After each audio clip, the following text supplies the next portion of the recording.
Good evening, everyone. My name is Brett Provenzano. I'm the superintendent of the Fairport Central School District. Welcome to our community town hall on school reopening. This is our third reopening meeting today. In total, we've had, I would say, just under 10 to date to talk about reopening.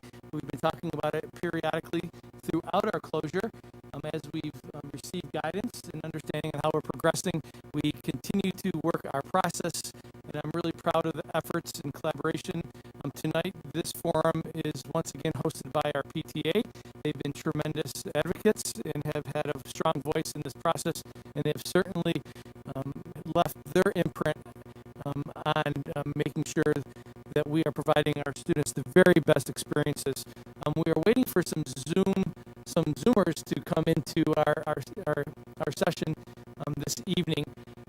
But I would like to introduce some of our participants that are here. Again, I'm Brett Provenzano, Superintendent of Schools.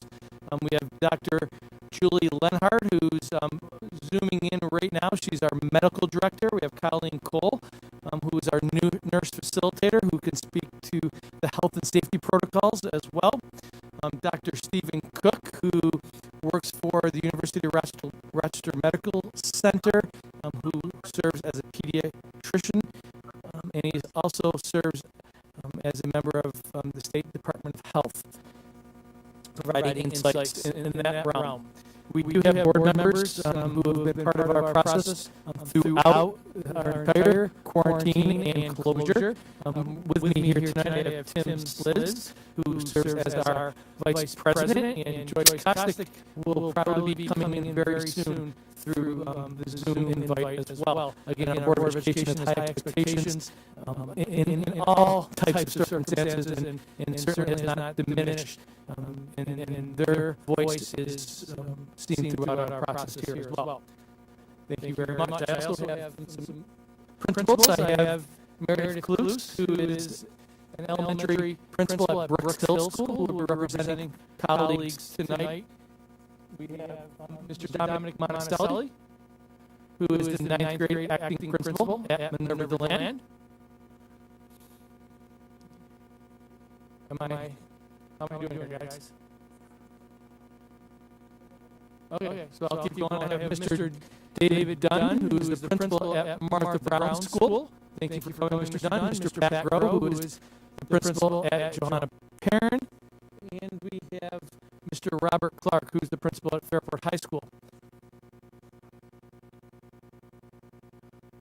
I just want to get to the presentation so we can move along.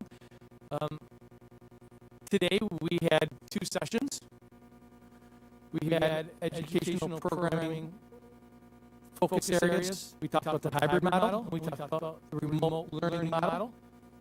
We had about 600 participants in our Facebook Live session, so I really appreciate the interest and participation. Tonight, we're focusing in on the health and safety components of our reopening plans, which will also include COVID testing and contact tracing plans that we've been developing and making part of our process. We had wonderful partners through our PTA tonight. Here is Sonia Rowe, who is not on camera, but she's in the background helping facilitate some of the questions and monitoring the chat lines. We have Sarah Driscoll, who represents the K5 students and parents, and we have Kelly Hodge, who is zooming in, representing grades 6 through 12. Again, they've been incredible advocates. We appreciate all of their advocacy and support throughout this entire process. We're going to start off by just jumping right into the contact tracing components. And if Dr. Cook, if he is out there, and Dr. Lenhard, we're going to hand the ball right off to you to talk a little bit about, these protocols that we've developed in conjunction with the Monroe County Department of Health. They are definitely aligned with CDC guidelines. And then we'll start taking some parent questions and move along. We have 1 hour tonight. Dr. Cook, and then Dr. Lenhard. Thank you for inviting us.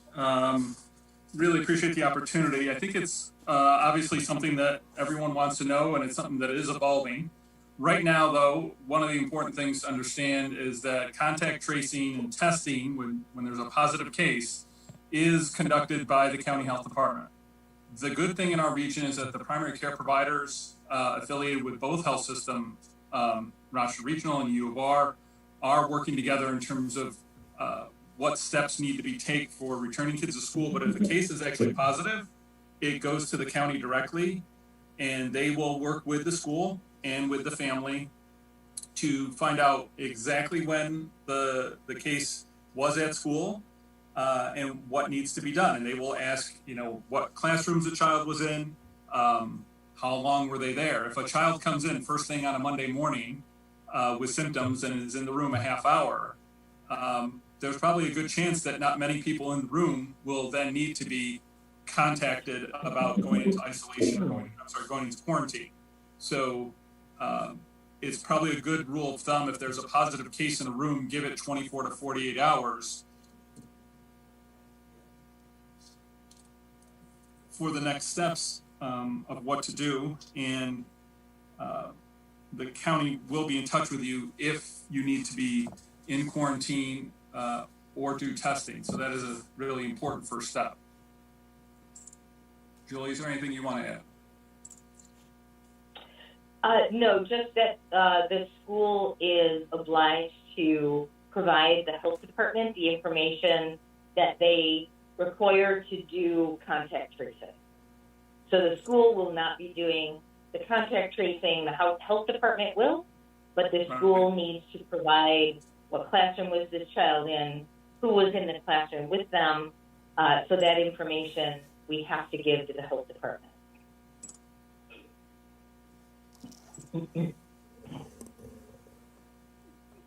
Colleen Cole, our nurse facilitator. I know that you spent some time talking about the process and protocols if a child does come to school with symptoms or is exhibiting pieces of evidence that would have them go to the school nurse. Can you please discuss that process?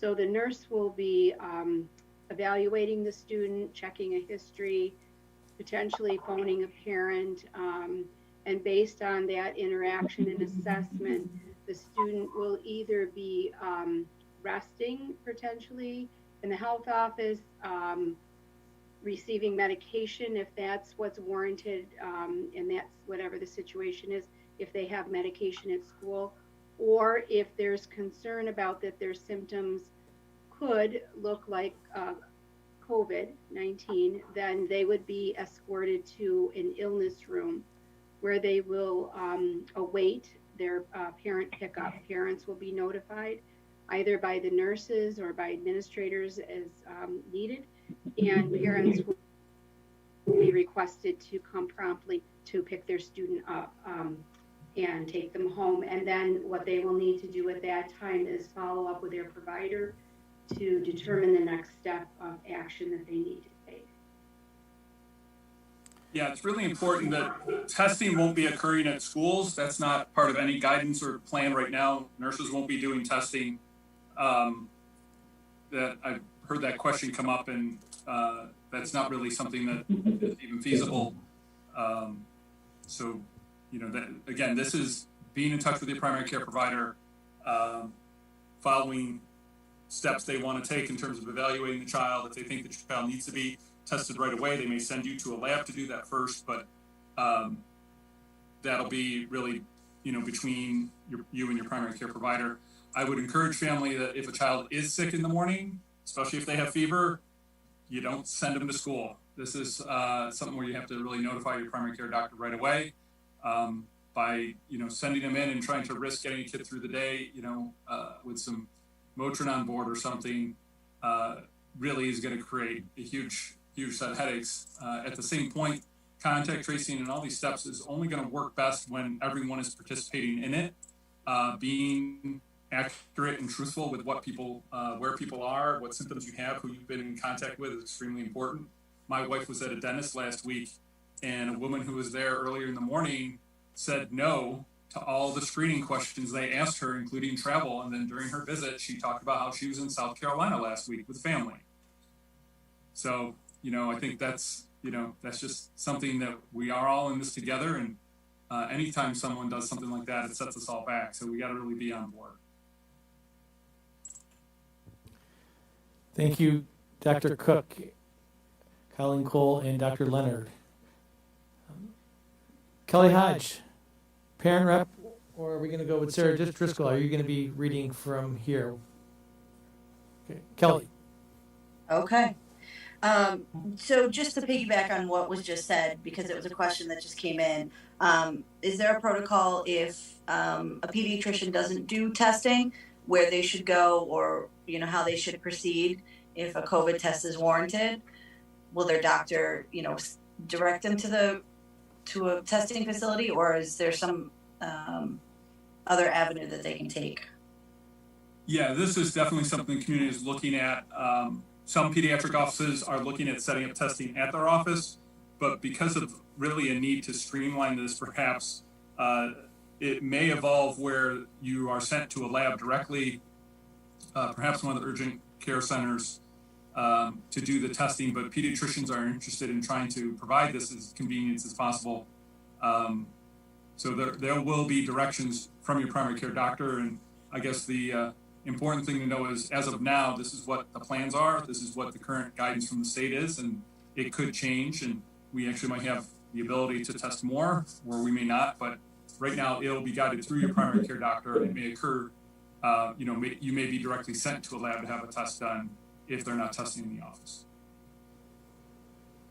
If I can add on to that, certainly right now, the University of Rochester urgent cares are not solely performing a COVID swab on symptomatic people. So if your child has COVID symptoms, they would need to be evaluated. And I believe this is all very much subject to change as time goes on, but I believe for the most part right now, that would probably apply to most pediatric offices, that there is not a come in and just get tested and leave, but if you do have symptoms, you would need to be evaluated. MCC is still doing test anyone who makes an appointment and show up, regardless of whether or not they have a symptom. That is currently a longer wait time. But as our volume in Monroe County increases, it may not necessarily be longer than the local lab.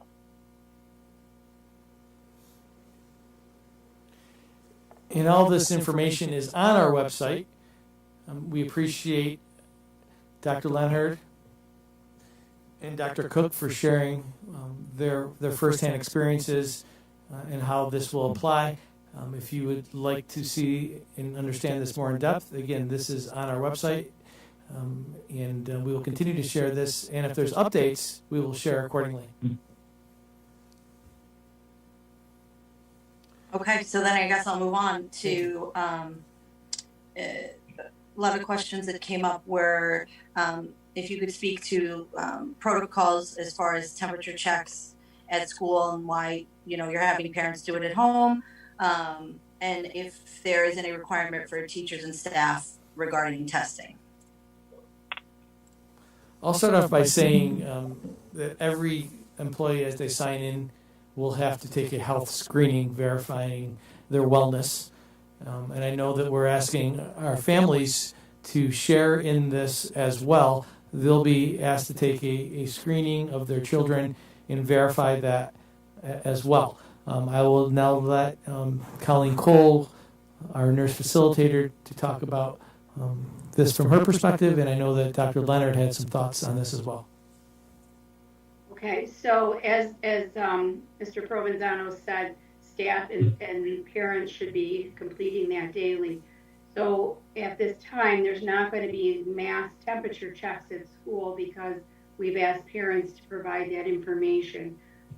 There will be some tracking of information from that parent square that if there's any answers that might have concern about symptoms or fever, or no information was given and the child's in school that day, that will be followed up upon.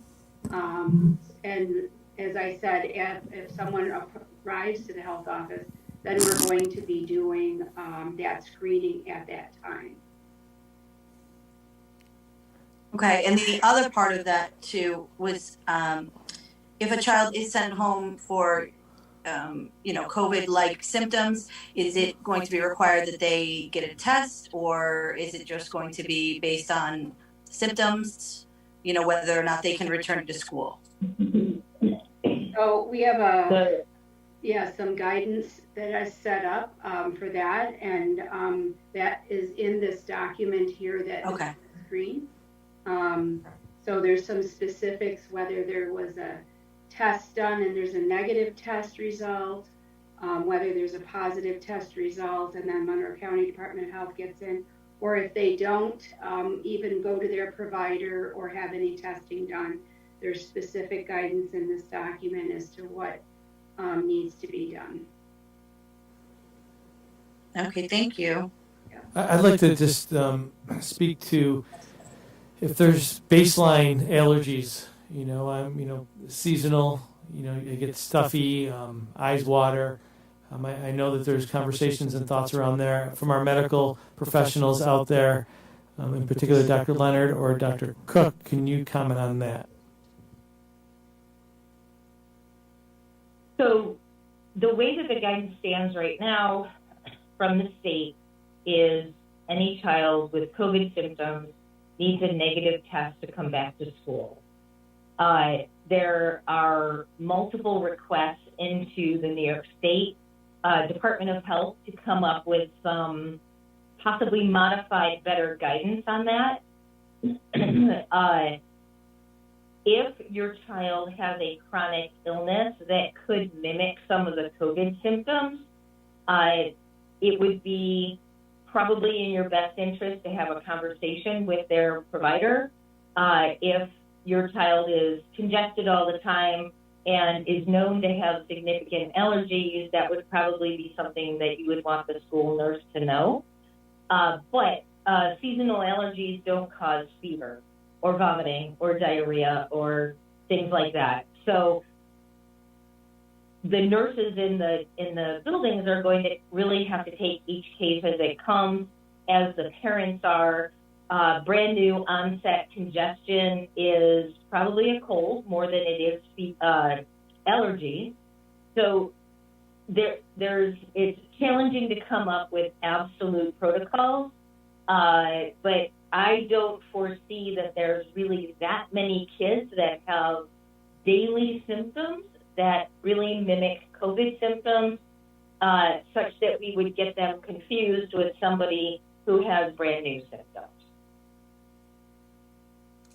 Right. I would agree with Dr. Leonard. I would add if your child does have episodic symptoms and maybe you just treat that with an as-needed medication, talk to your pediatrician, and maybe you can use a prophylactic medication, nasal spray, nasal steroid, or something that could control the symptoms and avoid the potential of something happening like this. Again, there are pretty specific guidance in terms of what is needed for kids to return. And if kids had to return today, this is what we'd be dealing with, but we have a couple weeks. So we're hoping that advocating and looking at what the data shows and what it could potentially mean is going to be really important to try to get a little more flexibility around these guidelines. Thank you very much. I see that there are chats out there in our Facebook Live session. We do have a series of questions that we were able to receive and collate through this past weekend's survey that was sent to families. We will do our best to update our frequently asked questions page that's continually evolving. So if we don't get to a chat, we will definitely be looking at it and adding it to our Q&A that we've started to develop, and we are continually updating. Kelly, do you want to continue? Yes. So I think we should probably just dive in and do this and tackle the topic of masks, and because there are a lot of concerns and a lot of questions, and I think it needs some attention. the big ones are, what are the rules and expectations, regarding students and staff wearing masks as they pertain probably to being in school or attending the hybrid model? So I'm very proud of the work that the board has done with their masking policy. You'll see a masking policy being confirmed tomorrow night. It was already voted last week. They finalized it, but they'll be talking about it at the board meeting tomorrow evening. And that masking policy, in essence, the best way to describe it, it's strict. Students and staff will be masking. Students and staff will be masking without exception. There will be opportunities for masking breaks, but those breaks will be done very methodically and intentional in open spaces, not necessarily in the classroom. If you're in a classroom that has open spaces and it's an alternative setting, but we will be adhering to a strict masking policy. I don't know, I see board members are out there. Feel free to comment, but I might have just captured it. So in essence, this will be a policy that the board will continually review. We'll get feedback on how it's translating. So that means in a classroom, students will be at times greater than 6 feet, but they still will be masked. If there are masking breaks that need to occur, those will be done very intentionally and, of course, with the students' developmental readiness in mind. So, in essence, that's what the masking policy will bring. That will be formally posted. We'll see if we can put it in our chat line. I know that we have people out there. If we can't get that out there this evening, tomorrow night, we will definitely be posting and sharing that for the community at large. Thank you very much. Just on that subject as well, is there any certain types of masks that either need to be used or can't be used, such as gaiters or other options? So there'll be a list of masks. I'm going to have Dr. Leonard share some of her thoughts because it seems like she has some thoughts around it. Dr. Cook, gaiters will not be allowed. There's research or there's new research out there on gaiters, but I'll let the professionals speak to those pieces. So any kind of cloth mask, homemade mask is acceptable. The only one that I can think of that can't has the valve on it because that is for the benefit of the wearer, that it exhales through the valve, but that would defeat the whole purpose of a valve. So a surgical mask, a homemade mask, I would consider, if you go to Home Depot, you can get the rigid, like, contractor's mask that is more like a cup on your face. So if your child is struggling or chewing on their mask, you can try something like that. That kind is also acceptable. Yeah, the really important thing is, again, was we learned the benefits of these. The valve, is something that is kind of fashionable but doesn't protect others, and that's really what we're finding is that these are needed both for protecting the wearer and those around them. Cloth masks, cotton masks, literally are being sold at every store. I believe it's the embroidery store in the village sells Fairport Raider ones. A poly cotton mix is just fine. The gaiters have been found not to be as effective and may actually aerosolize a little bit. So it's something that, at this point is really not worth it. And I think it's important to understand that these are part of all the strategies and information that has emerged over the past really couple months that this is beneficial for everyone involved. So it's something that we start getting used to it now, we start practicing now.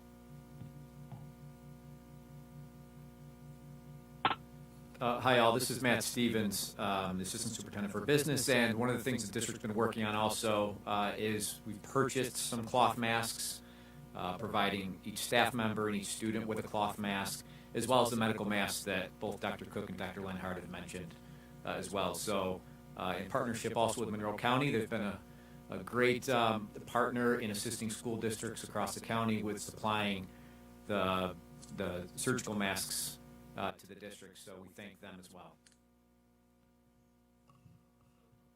So part of our responsibility is to provide the masks, and I'm not sure, hopefully it's, yes, Sarah Driscoll? You need a different one?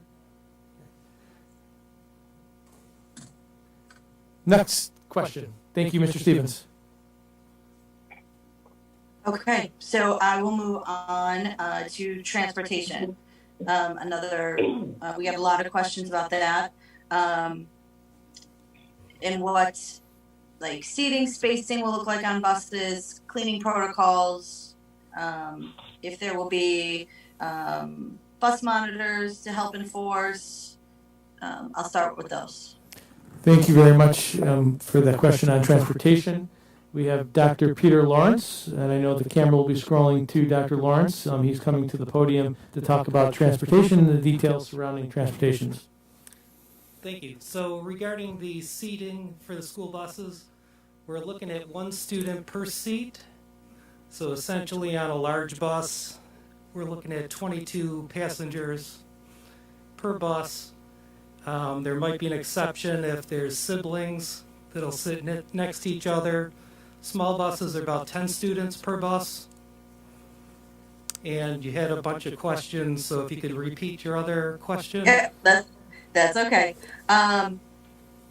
Will there be, I don't know what staffing is like, but would there be monitors, like say for the younger kids to kind of enforce the masking? Yeah, so some of the buses have attendants or monitors on it, but not all buses. So it'll be a cooperative venture. We also do have cameras, so drivers obviously first have to worry about driving the bus safely, but if they see students are up out of their seats and not wearing masks, they'll be addressed. I think you also asked about disinfecting school buses. So each bus will be wiped down at the end of first, in between runs, they'll wipe the contact points, being the handrails and the tops of the seats where kids normally grab. And then after the runs, the buses will be wiped down after the morning runs and after the afternoon runs. And then we also have electrostatic sprayers, which we'll use to spray the bus to disinfect them.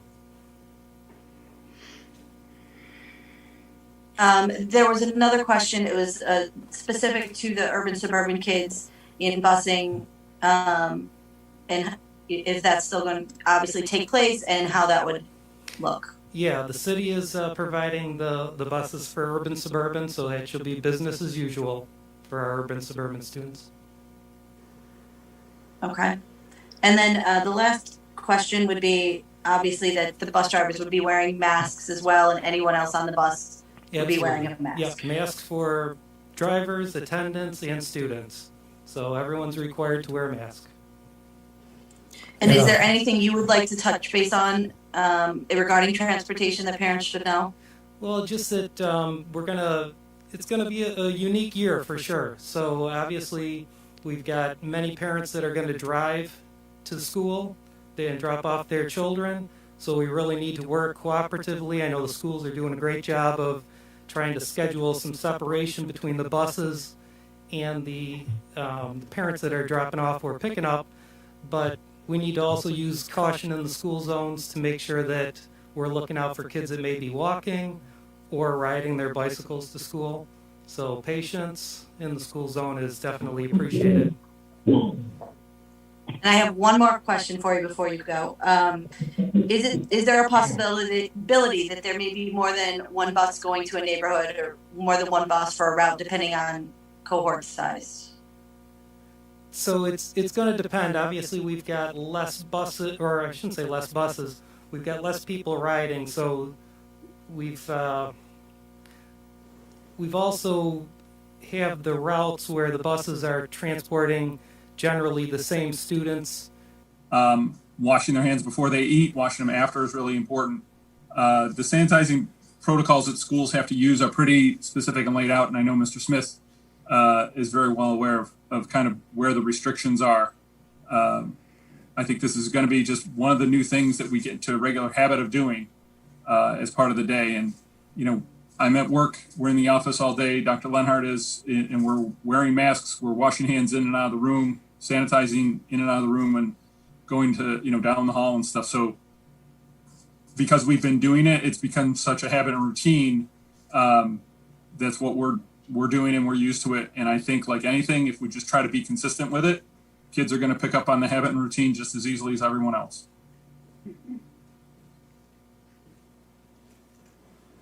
I certainly agree. I think definitely for some of the younger kids, coming up with a plan of, you know, at 8 o'clock, 10 o'clock, 12 o'clock, we all sanitize our hands. And I think each teacher, knowing how the classroom is rolling and functioning, can come up with that plan. But hopefully I believe there's a plan to put hand sanitizer outside the cafeteria. So you sanitize on the way in, you sanitize on the way out. It's a lot of hand sanitizer, but it's what we have that we can kill germs without a longer process of washing hands. That is correct. Our eventual, we're going to have to prioritize, again, because of supply chains, but we are definitely having hand sanitizer, cafeterias, entries of buildings, foyers, lobbies, and the eventual goal is to have a hand sanitizing station in every classroom. And the nice thing is, once we have those in hand, it only takes a few minutes to put them up in a single room. Thank you. Next question. I will go to social distancing as it pertains to pick up and drop off times, and I guess that would be dependent upon school. You know, how they have the facilities to handle that.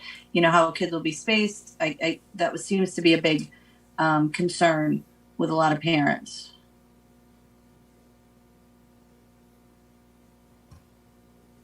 I can answer that for one of us right now. Just, I know each building's a little bit different in terms of pickup and drop off, and we're trying to work on those times and procedures for every school. They'll look a little bit different, but I know we'll all be sharing those if you haven't gotten them already.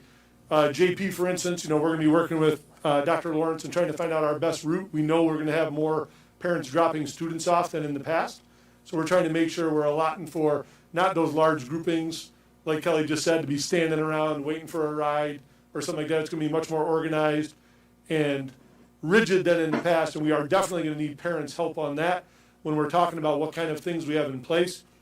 I know Dave's going to talk next about, you know, kind of what they're trying to do at Martha Brown.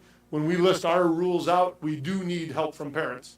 Meaning, if we say 3 o'clock is when the kid has to be picked up, please be there at 3. You know, we'll need everyone's help on this. When we talk about being partners and working together to make sure it's best for the kids, we do need help to make sure it runs that way and not have kids running all over the place at the end of the day or something before school. So we'll communicate like the building methods to everybody, and then let's work together to make sure we can implement them together. Thanks, Pat. We're hoping the drop-off in the morning goes pretty smoothly. We are asking our staff to be in their classrooms at 7:30. That's the time that the first bus drops off. So our students are going to be instructed to go to their lockers and then just go directly to their classroom. And they can have conversations with their teacher and their friends within the classroom, again, with social distance in mind. The pickup, we're going to really be diligent with this because typically at 2:40 the whole school dumps out, and there's about 50 to 70 kids that start migrating in our parking lot looking for parents, and sometimes they're going in packs. So beginning this September, all of the students that will be picked up by their parents will be held into the 9th period class for about an extra 10 minutes so that the students taking the buses can have that social distancing measure and get on their buses safely so that our buses can leave the parking lot safely and quickly to get to the next school. And then at 3 o'clock, we're going to welcome the parents to come in and pick up their students. The students will be dismissed. They'll be spread out along the circumference of the bus loop by the front there. That piece ought to go pretty quickly because the buses will no longer be in our parking lot. So we're going to be messaging parents with that. We'll be on A-Route Road that first week, making sure the parents are not trying to get in earlier because, again, it's going to just compromise the ability for our buses. We have a parking lot where it's one way in and one way out. And we're going to try to be efficient and safe with our buses as well as our parents picking up their kids. Thank you, Mr. Dunn. Mrs. Cluse? I just had a question. Will the middle schools be using, it was mentioned this morning that there will be an app that will be rolled out for pickups? Will the middle schools be using something? No? Okay. What about one-way traffic to help alleviate some of that congestion? I know some of the schools are on major roads. Will there be a plan for you can only come in one direction and leave one direction? We're going to encourage parents to come in from the right-hand side, which is the west, and leave, heading out to the east. Again, there's usually not an officer out there monitoring that, but that certainly would be the fastest and safest way for cars to enter and leave, so they're not, trying to cut across the traffic. Thanks, and I'll speak on behalf of Brooks Hill and the other elementary buildings. We did speak this morning in this morning's elementary session around an app that we will be looking to implement called Pick My Kid.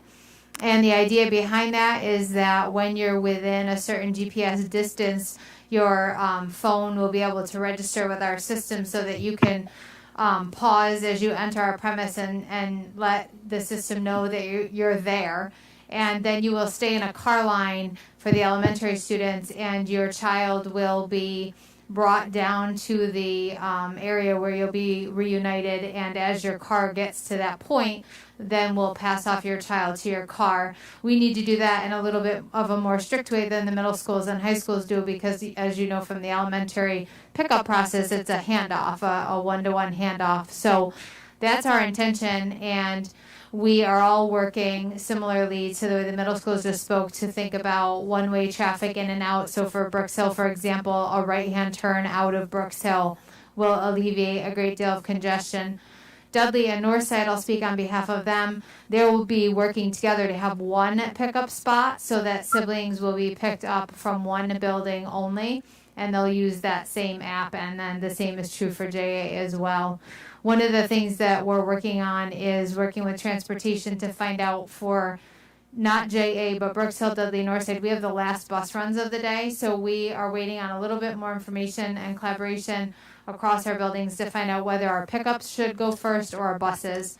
And as soon as we get a little more information, we also will be communicating out those procedures to all of our families. JA is a little bit more on the middle school run, so they'll be looking to have their buses leave first, and then their pickups happen second.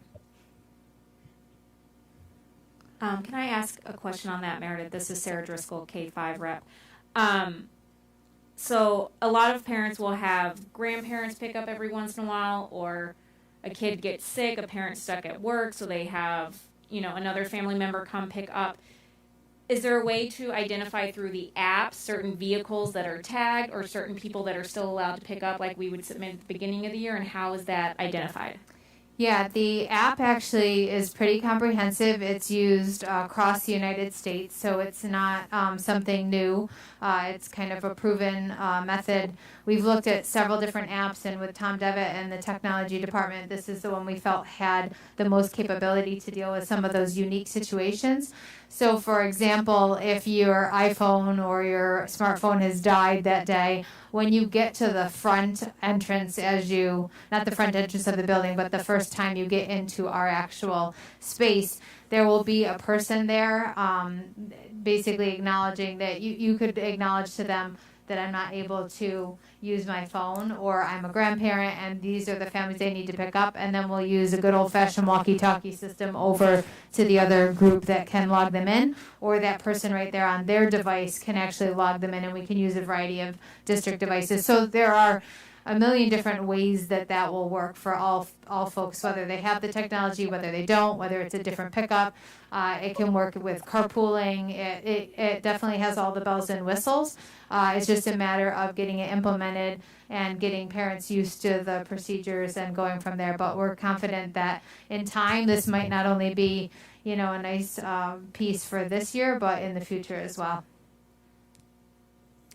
Thank you.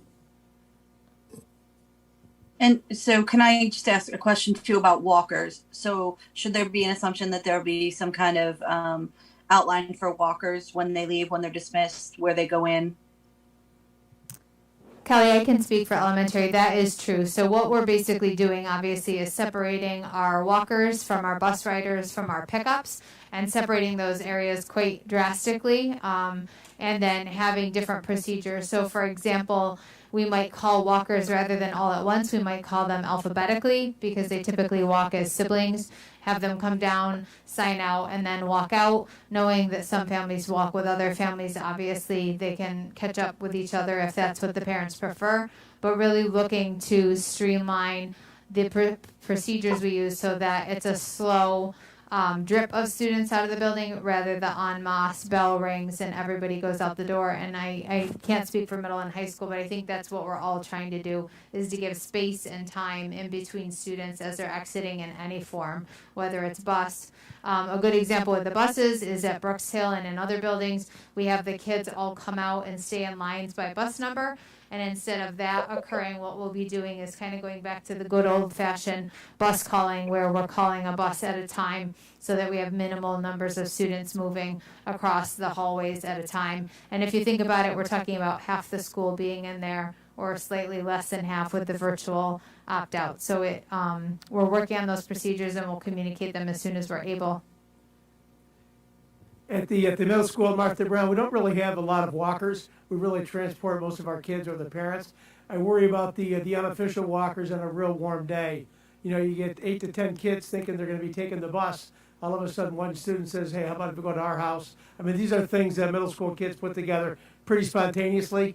And of course, you know, as they leave the school property, not really sure about the social distancing. So as parents, I certainly would hope that we'd have really good conversations with our kids about how they're getting home each day. Because again, on these warm fall, spring days, spontaneity comes up, and all of a sudden you got 20, 30 kids walking over to Wegmans. So I'm more worried about the unofficial walkers than I am our official walkers. Mr. Groh?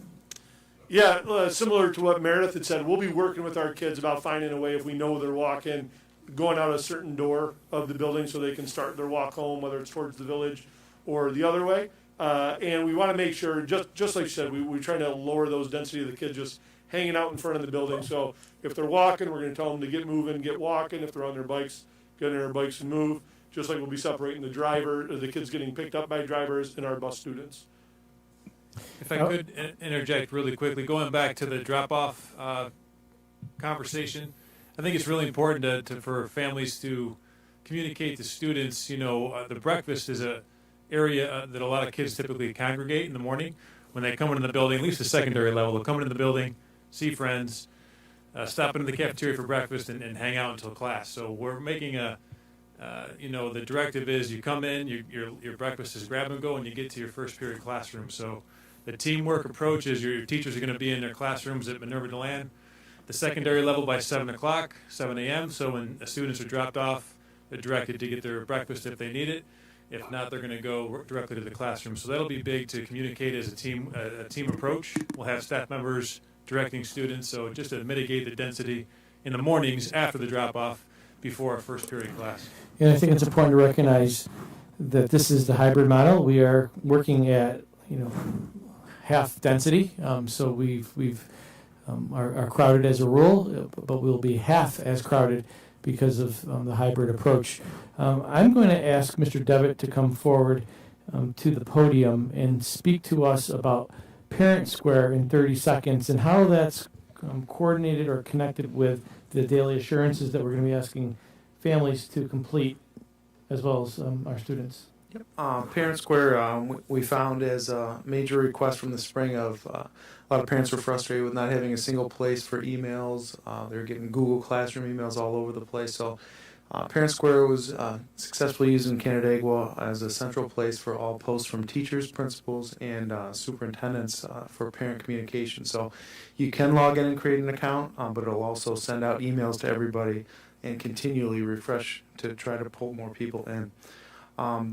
They created a health screening app just in response to this in the last 30 days. So we completed our setup of it, chose our questions, and we'll be moving forward with And that will tie in with our system, so we'll know who has or who hasn't completed the screening. The one thing we do like about Parent Square is the dashboard feature it has itself. So the person that's going to be monitoring that will have really obvious ability to see who has responded in certain ways.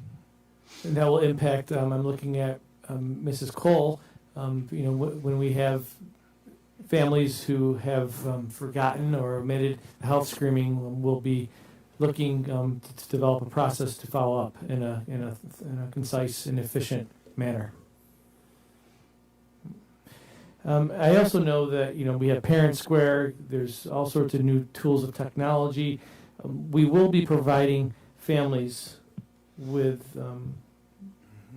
some professional, I don't want to say professional, but some learning opportunities to understand how our apps or some of our technologies, right on our website, a podcast, if you will, so they can learn about the technologies that we're using so they can apply them.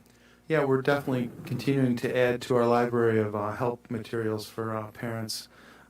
We're going to centralize it, so you can go to parents.fairport.org, and that'll be your landing page for everything that we have. And Parent Square will also have links to the same resources, so we can continue to build those. So we're thinking by September 1st, we'll start populating, and that site will be evolving as we continue. Already have it up. We're just adding more and developing more as we pull on these new systems.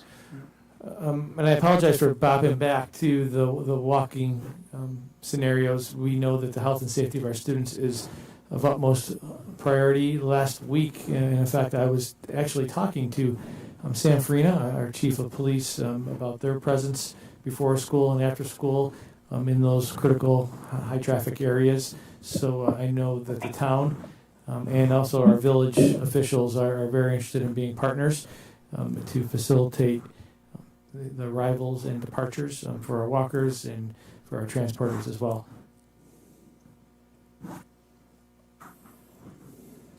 Brett, can I just quick bounce back? When you talk about being at half capacity, is there a max number of students in the classrooms that you've set as protocol?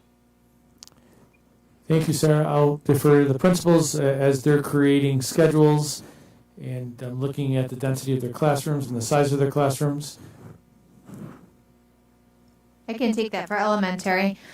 With the elementary, we worked with Aaron Smith and the facilities team to look at the spaces that we had in our school. In any one of our schools, in any of the 8 school buildings, we have a variety of size and shape rooms based on, additions over the year and that sort of thing, or what the room is used for. So we had to do a fair amount of work measuring the rooms and figuring out how to 6 feet distance desks. At all of our elementary buildings, we will no longer have tables in the K2 classrooms as we typically have had, and we will have desks in all K5 rooms, and those desks will be 6 feet apart. So the maximum number, Sarah, comes from that measurement, right? The 6 feet apart. It's typically around 12, and 12 is, really pushing the space. Just today at Brooks Hill, I watched an enormous number of personal items be taken outside the building by staff members because we are working to remove, personal bookshelves and things to make as much space for students to have to learn and grow and move around the room as possible. So we're doing everything in our power to maximize the open space in the classroom and allow students that 6 feet distance. It's typically 11 to 12 in most elementary classrooms. We are fortunate that we have a low class size policy in kindergarten, so our numbers are a little bit lower as you look down towards the younger grades, but tentatively, speaking, I would say between 10 and at max 12 at elementary. I'll let the other folks speak to their grade levels. The middle school, we've got a variety of different size rooms as well, but I'd say probably 12 to 14 will be the max that we'll have in classrooms, depending on the specifics room. We'll also have a couple of our large group instruction rooms set up for about 18 to 20, just in case we do have any large groups that may need to teach from that room. I would just add on, it's very similar at the high school as well, but I would add on that in any area that we feel the density might require further mitigation, we also have purchased barriers. Thank you. The clear barriers to use at desks in the instances where we feel that mitigation might be required. Very similar at Minerva DeLand. We have, we only have 3 classes as far as a class size that are over 11 right now, and in those cases we're looking at using larger group instruction space and or the barriers that Mr. Clark just referenced. So we're very comfortable and confident that we can make it happen in a safe manner. Mr. Grove, do you have anything you'd like to add to that? No, we're similar to like Dave said about middle school, about class sizes and having other spaces available. In some of these, depending on the cohorts, there could be 7 or 8 kids in the classroom on a given day, or like you said, up to 14. So we'll make sure the 6 feet rule applies in our classrooms. That's how we have it spaced out to make sure we can fit that group in there. And if we have to go bigger, that's what our extra large group instruction rooms are for. Thank you, Mr. Grove. We had about a 20-minute delay in the beginning of the session with the technical difficulties, so we still have about 10 more minutes in this session. I am going to ask Dr. Cook and Dr. Leonard to talk a little bit more about contact tracing. I'm just responding to some thoughts that are out there in the chat. There's questions about, who gets quarantined, who determines the level of quarantine, what is contact tracing. I know you said that in the beginning, but it's worth repeating as we were struggling to get out of the gate, but it's worth mentioning again. Yeah, Brett, that's great. I saw a question about that. So when you look at quarantine, that's related to an exposure. So if you're a household contact of someone, so if a first grader gets sick and is COVID positive, household contacts are, unless they're not sharing a household, if siblings are splitting time with families, that may be a different situation. You should plan on quarantine, but the county health department will direct that. And they will decide if, again, additional layers of testing need to be looked at. We've had a question come up of if a child is sick, if a child has COVID, if another child in the classroom is told to quarantine, to isolate, does the parent of that second child have to quarantine or isolate? That's called a third degree contact tracing or third degree exposure. That is not something that is a requirement. So that parent of the second child does not have to isolate or remain on quarantine at this time. So that's something that, again, as we move around more, we have to look at these steps and layers.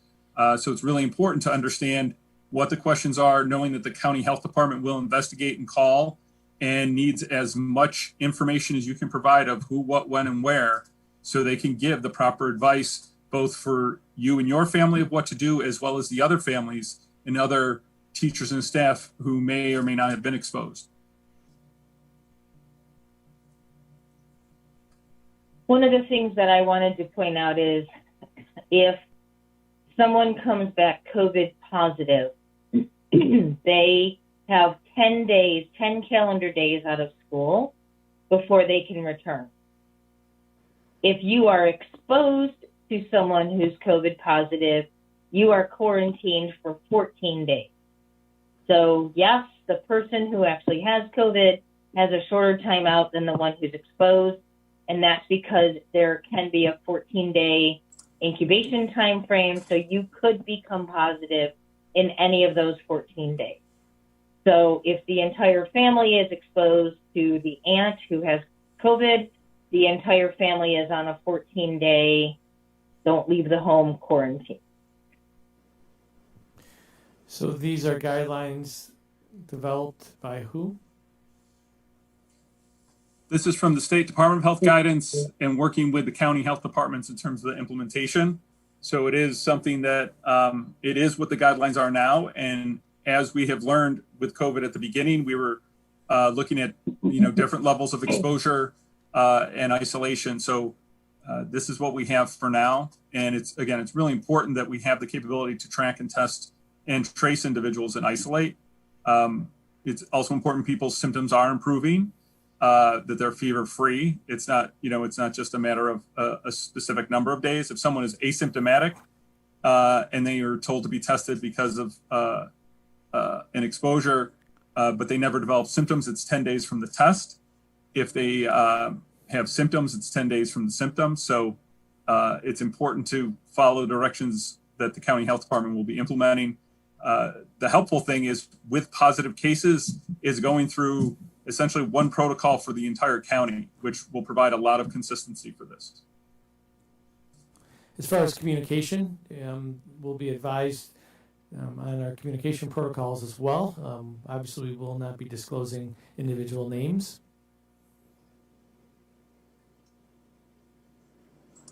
Brett, there was a question about, and I think people have asked this before, that if a child, is out, but we have all this virtual learning, when does a child begin to learn? Because that, they're out 14 days, but that doesn't mean, I think that's a school question. I assume that those children can participate in virtual learning if they feel well enough to do so, even though they're not allowed to leave or to come into school.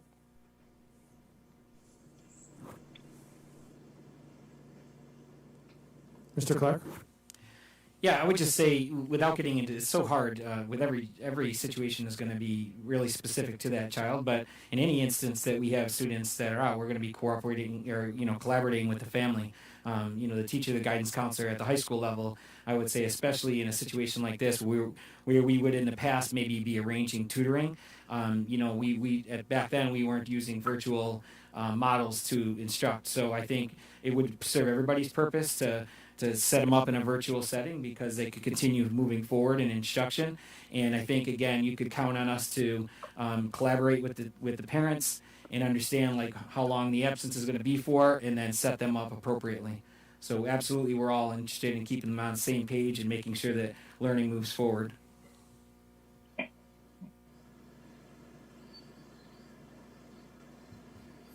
And I do think that that's all in a day's work, and letting our systems naturally take shape, and using again the classroom teacher, counselors, administrators to develop a plan with parents and children if they do get in a situation where they are in an extended leave. And that's what we would do anyways. I would ask that we talk a little bit about nutrition and, what is the school day's lunch going to look like? Is it going to be as it has done in the past? And I have Michelle Savage, who's our food services director, will be coming to talk about how we're actually going to be managing that portion, as well as feeding students who need that aspect of their programming. Thank you. So we will be feeding students both in school and as well as those students that are in the virtual model. They will be have the ability to come and pick up meals each day at one of our school sites or multiple school sites. We haven't narrowed that information down yet. We're also encouraging families, if you feel that you may qualify for free and reduced meals, that you go online and fill out an application for that as soon as possible. I've noticed just since our meetings this morning and this afternoon, we have multiple applications coming into our website for that.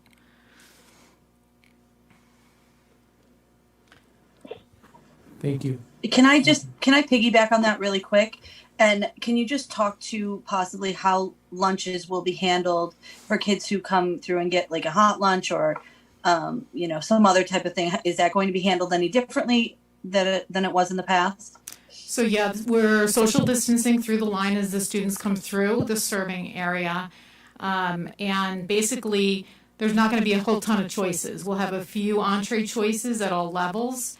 However, most of the food will be served, especially at the elementary level. Kids will not be taking anything themselves like they have in the past with our salad bars.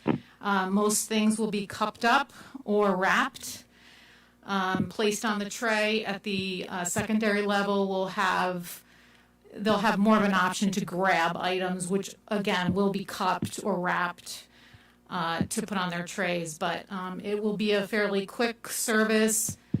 Not really doing a lot of offering, but more of the serving of the items.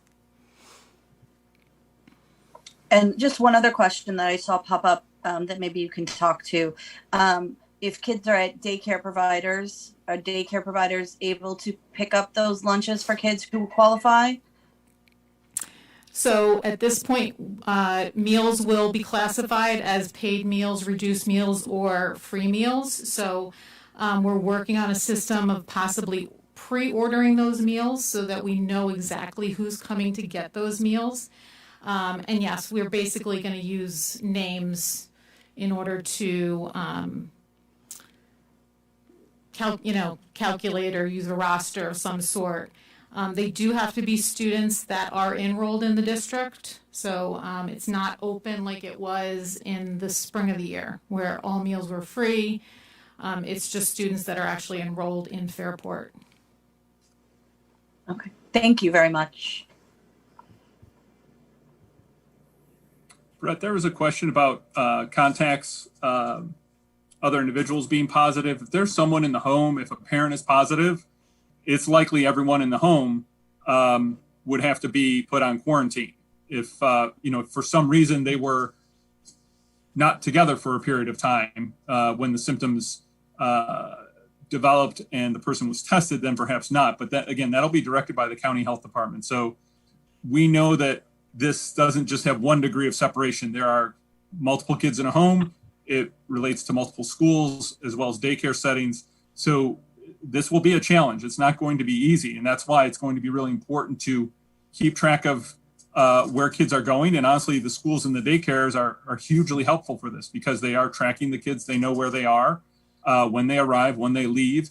And, the teachers and the daycare workers, childcare workers are able to give a sense of, oh, this child was in this room for the morning and can give a better sense.